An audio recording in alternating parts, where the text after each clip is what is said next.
Okay, alright. Welcome back to my YouTube channel. I'm Mandis Vlog. Eto, at talagang napakainit na naman mga kaibigan nitong ating tatalakayin. Attorney Topacio, naku po, kaya pala ito ay tuluyan nagtago ay sa napakatinding banat dito ni Mayor Janice Digamo. Laman ng video na yan mga kaibigan ang ating tatalakayin. At kung bago pa lang po kayo sa aking maliit pa na YouTube channel, inaanyayahan ko po kayo. Please subscribe, sabay-sabay po nating i-like ang video na ito kung nagustuhan nyo po. Ako po'y muling nakikiusap mga kaibigan. Kung pwede lang ho, patapusin po nating panoorin ng kaunting vlog na ito. At nasa ganun po, lubos nating maunawa. Heto na, samahan nyo po ako mga kaibigan. Hirap maintindihan pag wala sila sa posisyon. Si Topacio, hanggat hindi siya namamatayan at hindi nangyari sa kanya yung nangyari at binagagagawa ng kliyente niya sa amin, hindi niya maiintindihan how it will be. Sabi, ay, yung mga yan, pera-pera lang naman yan. Pinapagtanggol nila yung mga masasamang tao, di ba? Walang konsyensya, yung ba naman ay tama, di ba? Ngayon pa lang may umiiyak na ron, ha? Meron ng mga nagpaparinig sa amin, ewan ko kung sino yung mga yon sa likod, nakipera-pera lang. So, bakit natin lalagyan ng drama? And then, kasi baka magkagulo we will not tolerate na paparinggan tayo, ha? Yun lang ang sinasabi ko. Kung yun ang drama nila, well, they have another thing coming. Sana wag humantong sa ganon. Because they want to make it ugly.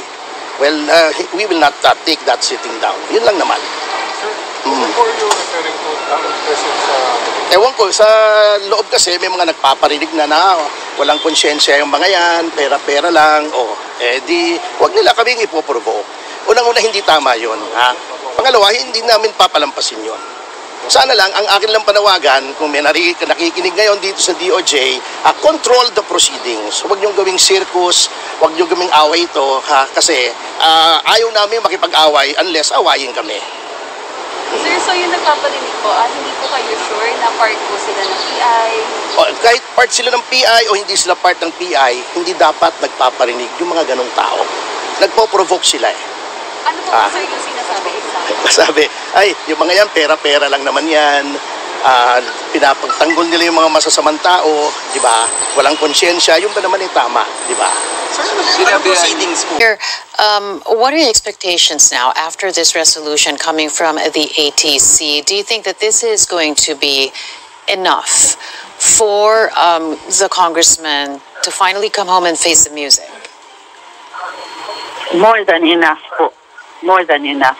Because if they will just pay attention to what happens to us. Ikaw ba ma'am, bahay mo, governor ka, papasukin, pagbabarilin yung lahat ng mga tao doon, tapos hindi sila terorista, tapos walang mananagot, tapos walang makukuhang hustisya. Because if that will really happen ma'am, we will be looking for justice in the wrong places. I will look for justice in the wrong place pag hindi nangyari yan. Pero naniniwala po ako sa gobyernong ito. Naniniwala ako that we are still governed by decent people who has conscience. Kaya naniniwala ako na makukuha namin ang hustisya. Naniniwala rin ho ba kayo, Mayor Digamo, na nagsimula na ang pagliit ng mundo ni Congressman Teves katulad ng sinabi ni Justice Secretary Remulla nung una pa lamang? Tama po yan. Naniniwala po ako na liliit pa talaga ang mundo. At ma'am, parang masamang sabihin pero yung mga pangyayari sa mga pamilya, sa loved ones namin, gusto rin namin mangyari na lang sa kanila rin para maintindihan nila. Para maintindihan nila the pain and the future and how we are today. It's a way different life than what we used to have when my husband was still around, when our loved ones were still around. Tumatago siya eh. Pero yung mga naiiwan dito na mga anak na wala nang nagpapaaral na mga magulang, that is a battle that the victims will have to fight every day. Kaya mahirap maintindihan pag wala sila sa posisyon. Si Topacio, hanggat hindi siya namamatayan at hindi nangyari sa kanya yung nangyari at binagagagawa ng kliyente niya sa amin, hindi niya maiintindihan how it will be. Mayor Janice Degamo, widow of Governor Ruel Degamo, was murdered last March. Thank you so much for joining us this afternoon. Really appreciate you taking our call. Maraming salamat.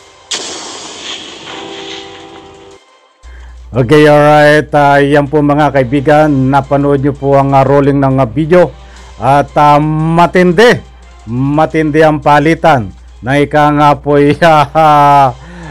tagisan ng kanilang opinion dito sa social media, ha? Mapapansin nyo po, maganda ang banat dito, maganda ang banta at banat dito ni Mayor Janice Degamo kay Atty. Topacio, at ito naman banat naman ni Atty. Topacio labano dito kay Mayor Janice Degamo. Naku po, katakot-takot na ika nga po talagang nananaginip ng gising mga kaibigan.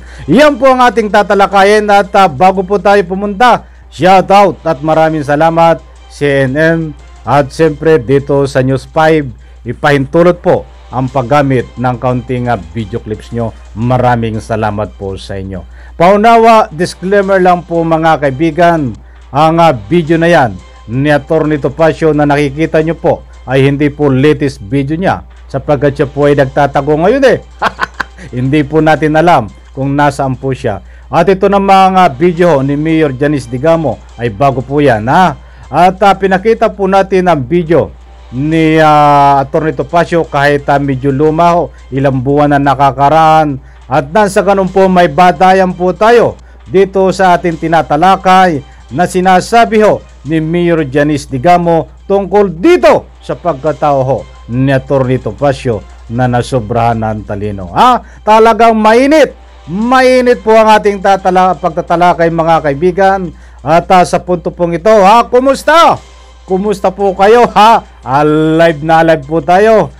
Talagang mga OFW saan man sulok ng mundo kayo naroroon, maraming salamat po. Alam ko kahit abala kayo ay hindi nyo nakakaligtaan na panoorin itong aking ngay maliliit na vlog dito sa aking maliit na YouTube channel. At siyempre kayo mga mahal kong taga-suporta diyan sa Pilipinas, maraming salamat po sa inyo. Eto, unahin po natin itong mga talagang mga banat ni Atty. Topacio, Si Atty. Topacio po hanggang ngayon, simula nang pumutok, ay nga po sinampa sa korte ang kaso ho ng kanyang kliyente na si Arnie Tevez ay hindi na po nagpakita. Pambihira. Mapapansin po natin sa rolling ng video na yan, kaya hindi natin masisisi at mapipigilan dito kung ano man ang sabihin sa pagkatao ni Atty. Topacio ni Mayor Janice Degamo. Ay ito po ang batayan natin mga kaibigan. Napakaliwanag po. Talagang matindi ang mga banat dito ni Atty. Topacio.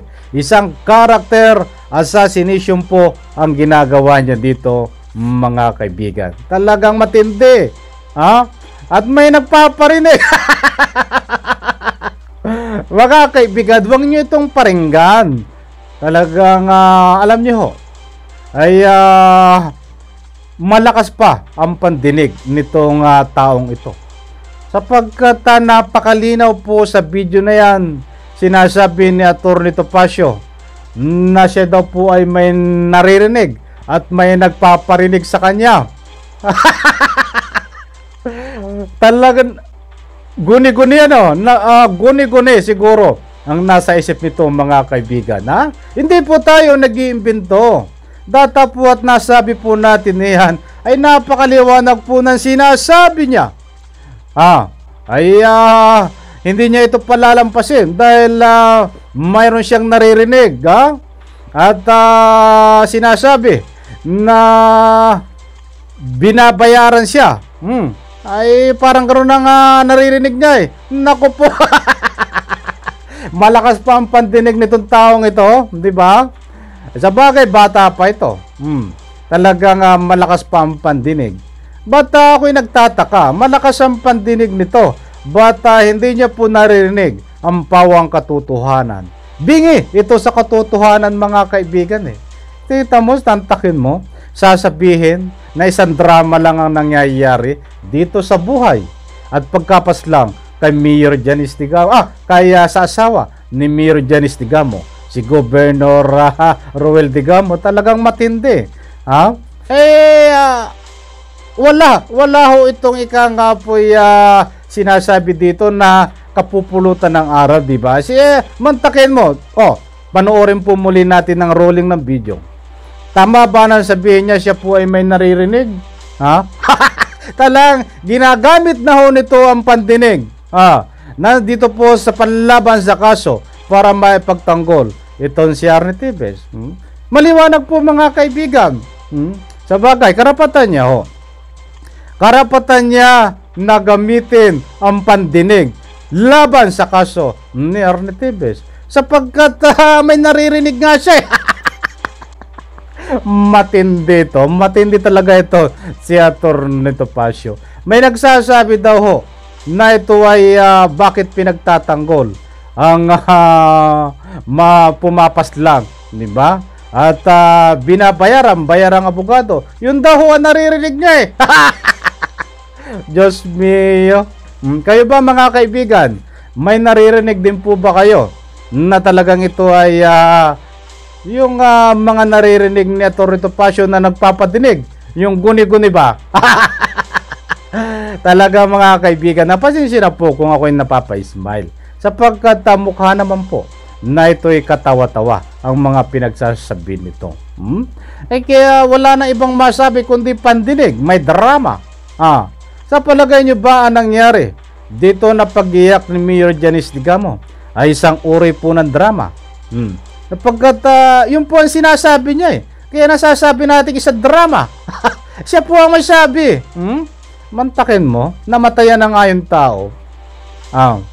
Napas lang ang kanyang nga'y mahal sa buhay na isang gobernador.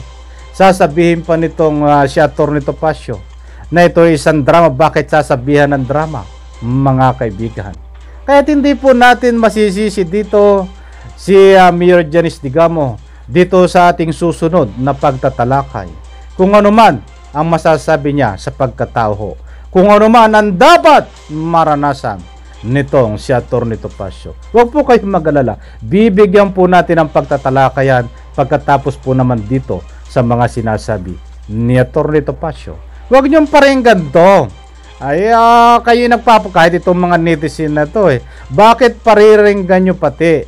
Kahit diyan sa comment section, sinasabi mo na ito ika nga po hindi maganda pagtanggol at tumitingin lang sa pera ng bayad sa kanya. Kaya nagagawa niyang ipagtanggol ito.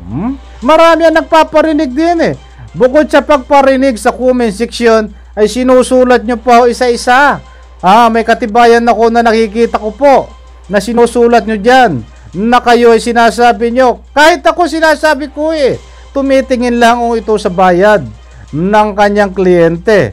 Kaya ganoon lang po ang pagtanggol kahit nga po ay lumilihis na sa issue, di ba? Huwag kayong mag-alala, mga nagko-comment diyan sa comment section. Kasama nyo po ako, mga kaibigan. Kung ano man ang sasabihin nyo, kailan ko ang sasabihin nyo dito kay Atty. Topacio, magpaparinig kayo? Yan ang nakukuha ho na ika ngay sobrang talino. Sa sobrang talino nitong abogado na ito ay nakakarinig na po ng kung ano-ano. Sa kanyang pandinig, kunwari may nagsasabi, may sumusukdot sa kanyang puso at isipan na daw po siya ay binabayaran ng malaki. Kaya ganoon, hindi po kahit hindi tama ang pangtanggol niya ay pinagtatanggol niya. Yun po ang naririnig niya Diyos mio, mabagin. At bakit nangyayari ito? Alam nyo, ang lahat ng sobra. Lahat ng sobra ay talagang hindi maganda. Kita mo, ito ay nakakarinig ng ika nga po'y yung mga naririnig niya. Ba't hindi niya po naririnig ang ika nga po'y tunay na katotohanan dito sa pinaglalaban niya? Naririnig niya po ang bulong ng tao sa kanyang paligid. Naririnig niya kung ano man na naririnig niya, guni-guni. Ba't hindi niya po naririnig? Ay ka nga po'y tunay na hustisya.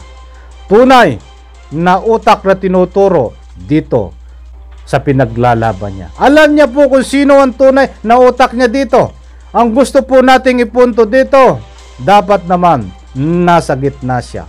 Dapat naman tumingin siya bilang abogado dito sa ating pinaglalaban. Sa kanyang pinaglalaban, mga kaibigan.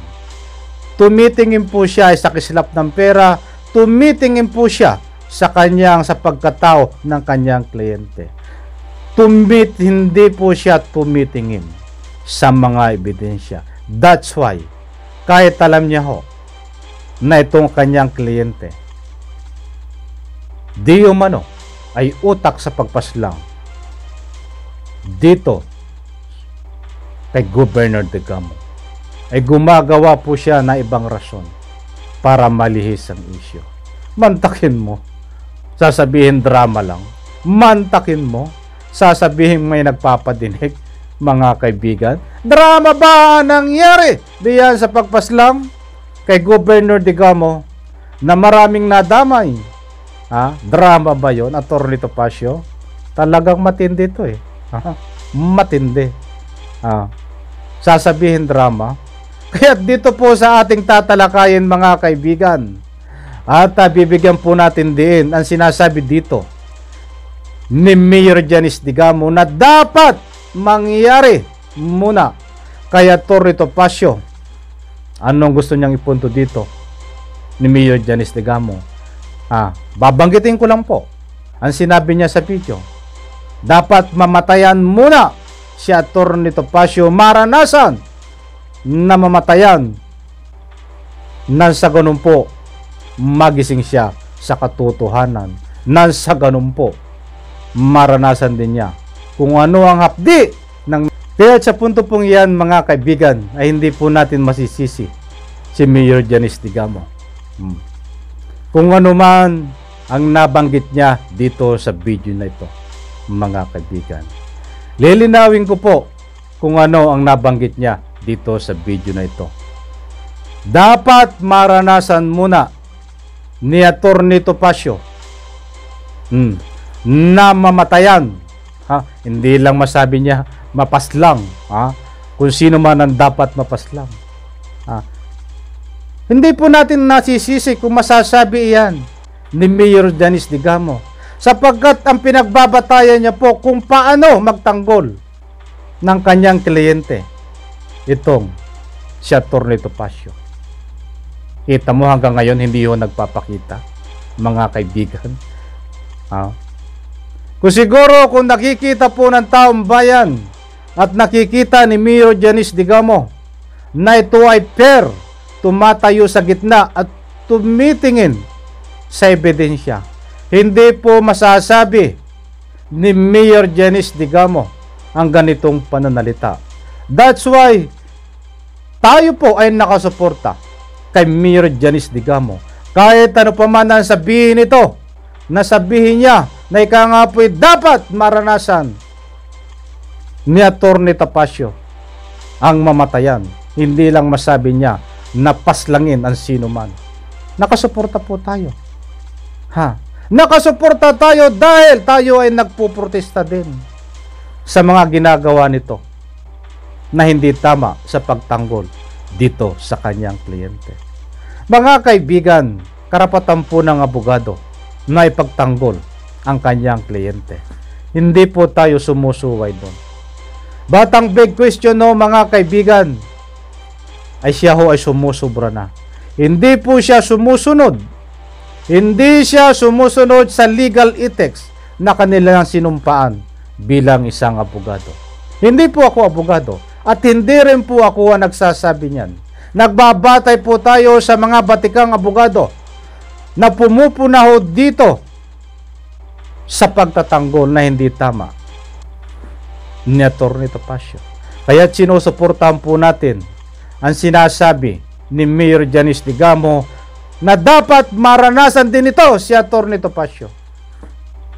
inuulit ko, hindi lang masabi ng diretsa ni Mayor Janice Digamo na sana mapaslang din at paslangin ang sino man.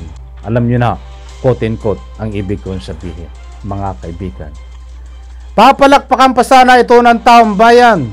Papalakpakan pa sana ni Mayor Janice Digamo at papalakpakan ko rin at papalakpakan ng sino man kung ang pagtanggol ho nito ang ika nga po ay nasa tamang at legal na proseso. Subalit lumalampas ho, lumalampas. Ang lahat ho ay may hangganan. Kahit ang pagbablog ko ho ay may hangganan din. Ang buhay ng tao ay may hangganan din po. Bilang abogado na mataas ang respeto natin, ang pagtatanggol po nito sa kanyang kliyente ay may hangganan din po. Datapuat, nasabi po natin. Hindi po natin nakikita dito ang salitang hangganan kung paano ipagtanggol ang kanyang kliyente. Datapuat, yung salitang hangganan ay kabaliktaran. Sobra-sobra pa po. Sobra-sobra, lumilihis, sobra sa linya ang ginagawa ho nito. That's why ito po ang abogadong nasubrahan ng talino, mga kaibigan. Napakaliwanag ho sa ruling ng video na yan. Ang ika nga'y gustong ipunto dito ni Mayor Janice Digamo. Kita mo ho ngayon, nawawala, di ba? Nawawala. Ay, sa banat ni Mayor Janice Digamo, ay tuloy na rin nagtago ito. Sino bang hindi magtatago? 31 kaso na patong-patong dito sa laban sa kanyang kliyente. Paano niya ito may papagtanggol? Samantalang nung ika nga po hindi pa nakasampa sa korte ang kaso laban sa kanyang kliyente na tinagurian, binansagan na isang leader ng terorista, si Arnie Tevez, ay hindi niya po may pagtanggol sa legal na paraan. Hindi pa nakasampa yun, ha? Ngayon, no, nakasampa na sa korte 31 kaso. Paano niya may pagtatanggol ito sa tamang at legal na pamamaraan, mga kaibigan? That's why hanggang ngayon po, hindi nagpapakita sa social media. Hindi niya masagot kung bakit naisampa sa korte ang kaso. Sapagkat binabantayan po natin ito, mga kaibigan. Dahil siya po ang naghamon dito, naisampa sa korte ang kaso. Pagkatapos maisampa sa korte ang kaso, bigla ho siya nagtago. Ang gusto nating marinig niya po sa bibig dito, dahil karapatan niya po na ipaliwanag sa taong bayan kung ano ang sagot niya dito. At ayaw nating marinig sa kanya ang sagot na bakit sinampa sa korte ang kaso ay walang ebidensya. Ay siya po ang naghamon naisampa. O ngayon naisampa na, ay kaya wag niyan dapat isagot dito ang salitang bakit sinampa sa korte ay walang ebidensya. Kaya binabantayan po natin ito. Hanggang ngayon wala pa rin sagot, mga kaibigan, tungkol dito sa kaso na sinampa na sa korte. Natutulog na po sa pansitan sa mga banat ni Mayor Janice Digamo. Talagang hindi na rin po nagpakita to. Baka natatauhan, nagbibingi-bingihan, subalit hindi niya maipatupad sa kanya, mga kaibigan, na pagkatao. Alam niya ho dito na ang kanyang kliyente ay talagang kulungan ng bagsak. Alam niya ho dito na ang kanyang kliyente ay talagang pag-aresto ang bagsak once na lumabas ang warrant of arrest. Kaya't ganun na lang po, walang maipakita ngayon sa harap ng social media kung ano ang legal na paraan, kung ano ang dapat isagot niya dito. Alam mo natin na walang bago ditong isasagot walang kaso, walang ebidensya. Matagal na yan Ang iniintay po natin yung kapupulutan po natin ng aral, mga kaibigan.